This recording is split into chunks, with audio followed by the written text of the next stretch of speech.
Hello there and welcome back. Today we talk about this setup that I put together that I'm having a lot of fun playing with. I got recently the Strega and the O-Control. They are pretty amazing instrument, and even by themselves you can create crazy good stuff.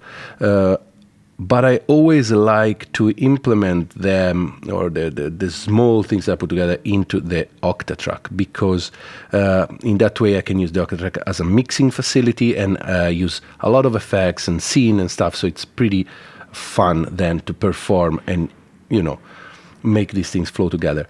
I recorded something and I thought this could be interesting to show what how it works. It was for a score, and I will go through all the single part, not in detail. I will do a Patreon video for that, so we will do a patch from scratch.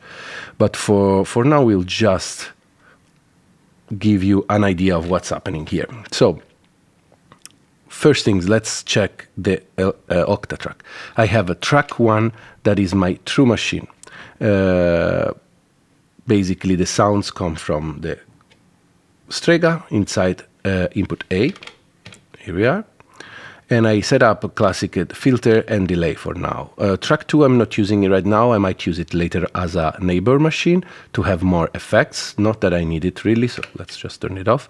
And then track 3 and track 4, I'm playing two field recording to give some more, you know, detail and layers to the track.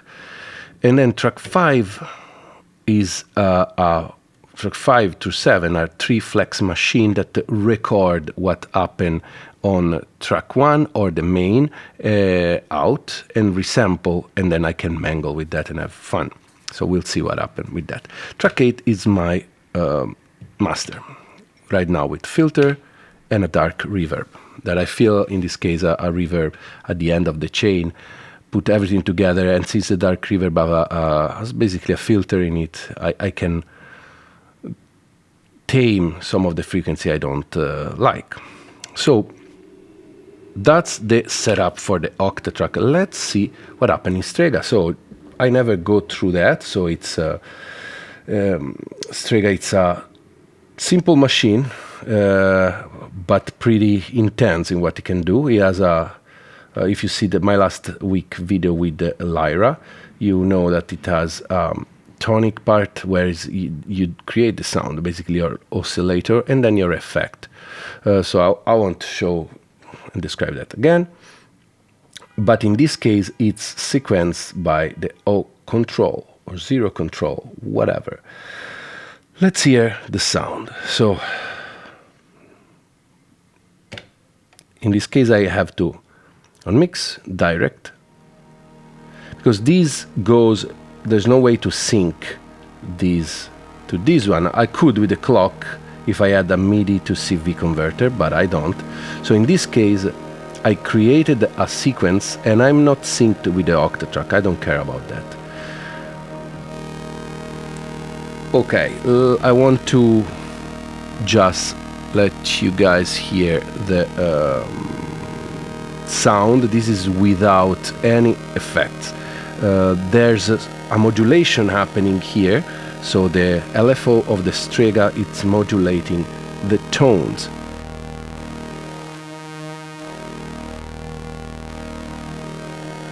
All right, and that's basically it. There's some interference on the tonic, and then something agitation here too, and I had some agitation on the time. Let's hear what happened when we turn on the. There we are.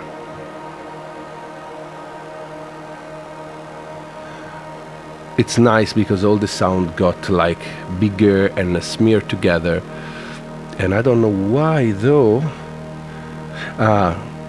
It's mono in this case, because when you use the direct from the mixer and coming only from input A, sadly there's no way in the Octatrack to tell him read this as a mono. It's just part of a stereo signal, so you will hear only stronger on another side. The reverb make it a little more stereo, but whatever. So let's find a trick.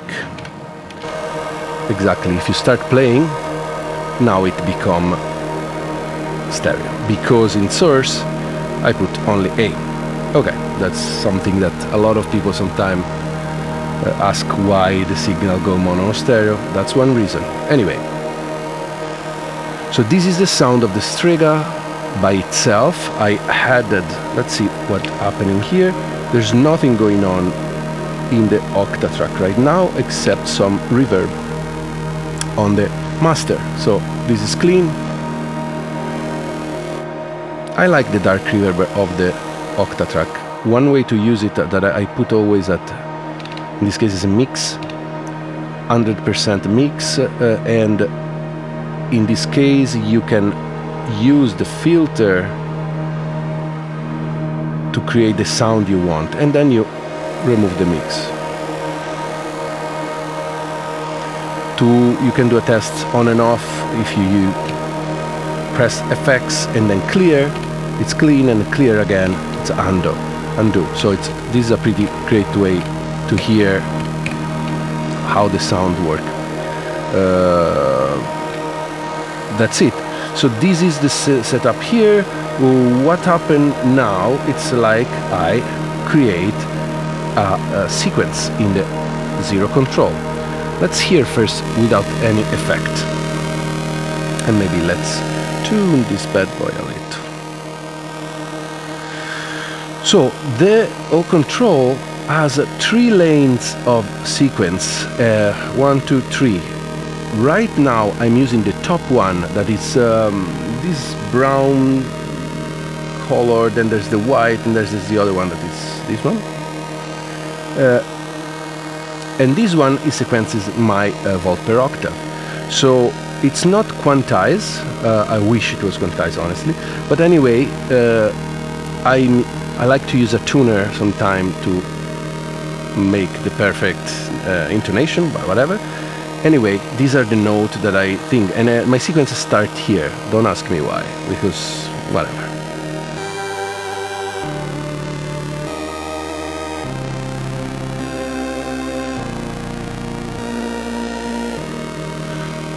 Nice. So this lane is sending here volt per octave. The middle lane, it's sending to the decay some voltage. So basically the decay of the field, the effect will change based on what's happening here.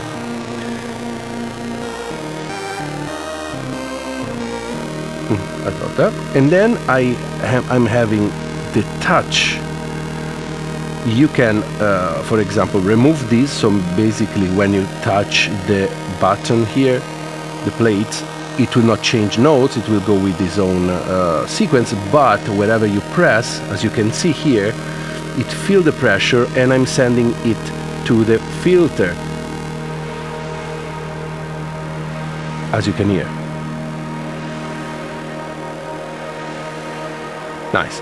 And the last things, I have an envelope that is generated by the middle lane here that goes on the activation. So if I want, if I play,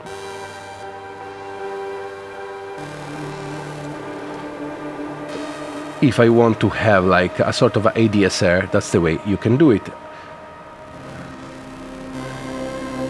Or it can be used as an accent on when the note change. I like to keep this as the VCA always open in this case, because I like the sounds, and it's big.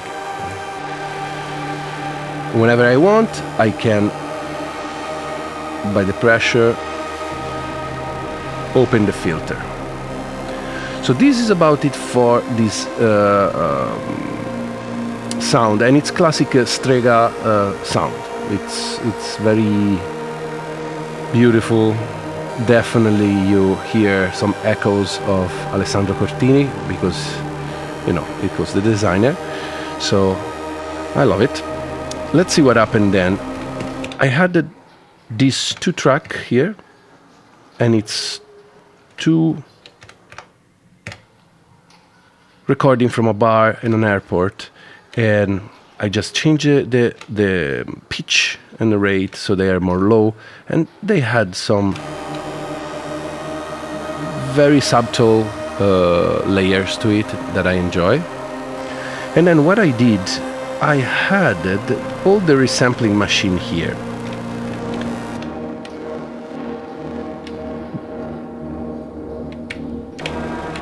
This is how they sound.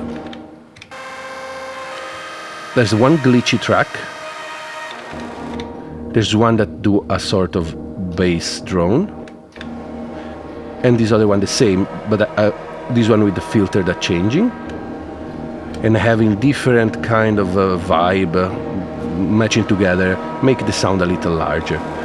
I'll show you how this work.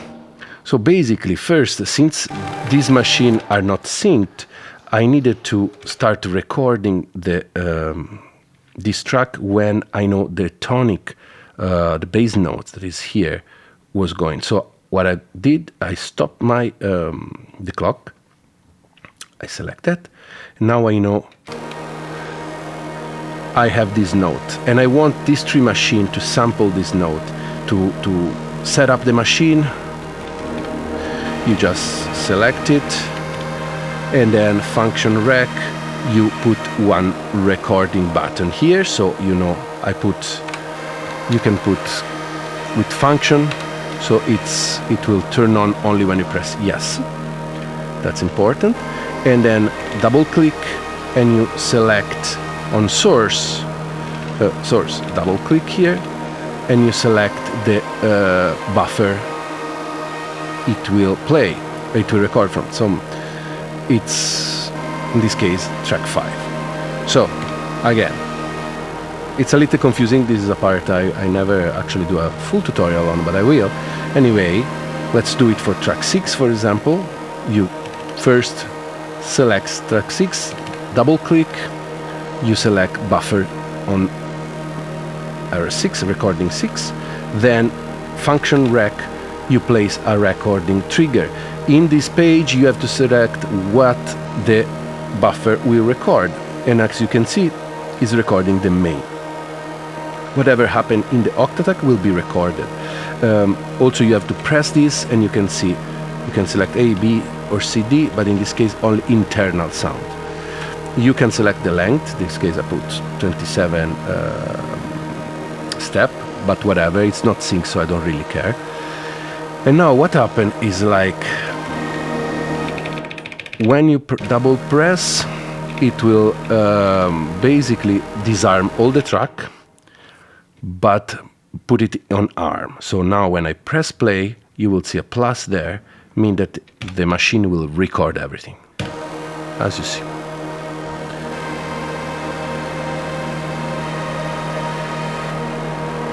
Now, what's happening here is that they recording the main. So I set up a scene 1, where pressing A and turning the level down, as you can see, it's minimum, means that you won't listen. The level will be at the minimum. So right now, let's record again. Now we are listening just to these tracks.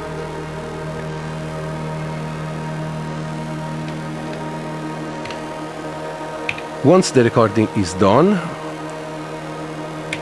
we can hear it if we go in another scene. Here we are. So what you do with this, it changed. Now you can set different steps and add interesting things. There are triggering here that gives a little glitchiness.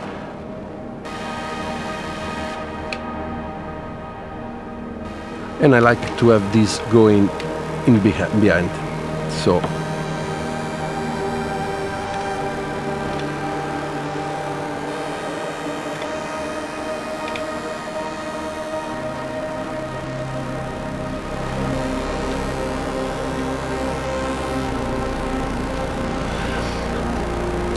now there's a lot of stuff going on, but it adds to this beautiful crunchiness of this sound. Another things that I prepare a few scenes. So I have one scene here, scene 3.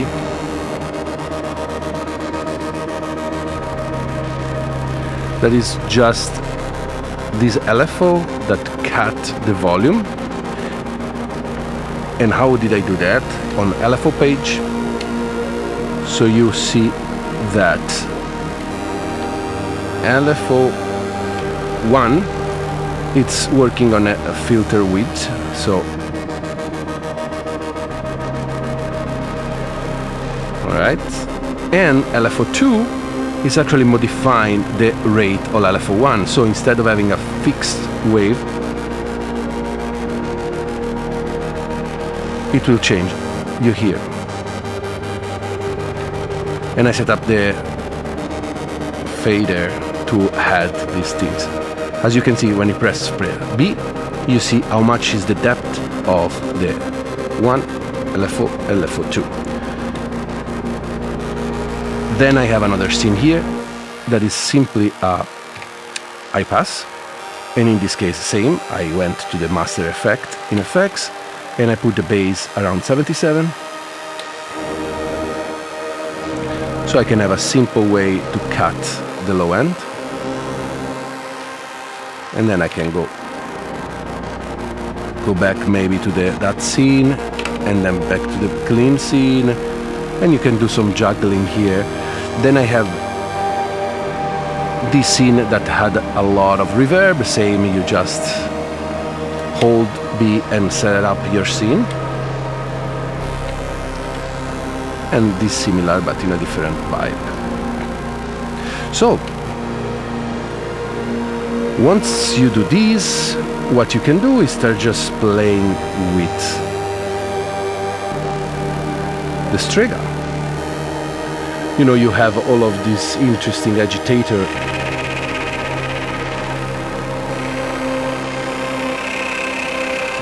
I love that one. That sounds nice with the reverb, for example, because it has a nice tail.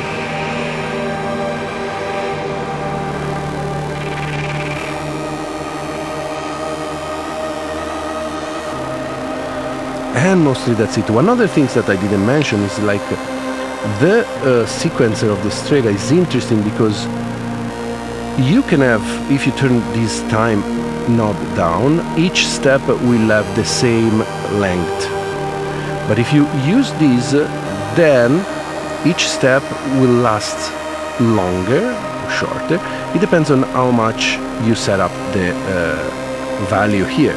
So in this case, what you gonna get is a sort of uneven sequence, and I really like this concept. Rather than having, I'm always working grid with sequencer like a 909, 808, XOX, whatever is the name. And I think it's very refreshing to have the idea of changing how much a step is worth, how much a step lasts. Because of course you will be out of grid, but it's more about your feeling. So again, these two machines are experimental in a great way. Like you just go with your feeling, and you don't know if this lasts longer than this one, because as you see, and it's not really precise, you don't really know too much, but if it sounds good to you, that's great. Okay, so the goal for this video was just like me being a lover and of Octatrack. I always enjoy when a new instrument come in to just hook it up and create a new project and new effect, new scene to just play with it. And it's basically a glorified mixer with a lot of you know, tricks under his hood. And yeah, I'm really enjoying playing with the Strega and the O control. They are very well thought. I feel that at this point I also need the O cost, because yeah, of course I need it. And it's great to have 3 lanes of sequence, so I can sequence the other one with the control. What it means, of course, it's not quantized, so that's a little more annoying when you have to prepare your sequence. So you have to basically go step by step.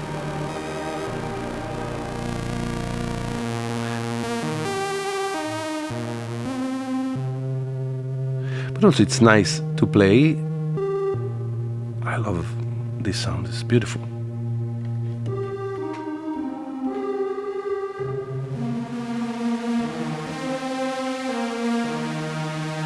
Anyway, that's about it. I hope this was interesting, and I will see you next week. Enjoy your weekend, and ciao.